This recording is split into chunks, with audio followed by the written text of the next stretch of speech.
قال من هو؟ قال عكرمة الفياض. قال الوالي القديم؟ قال نعم.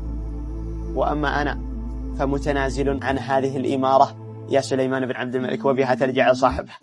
والله يستاهلها. أنا أشهد أنه يستاهلها. هذه لقطة جميلة جدا. جيب لي اللقطة على محمد الزعيزعي. ولا تقرب مني ها؟ لا والله جيب لي اللقطة على محمد الزعيزعي. أحسنت يا أبو خيال البيضاء وجهك. أشكرك يا أخي. أشكرك. أعطوها خلية. أشكرك.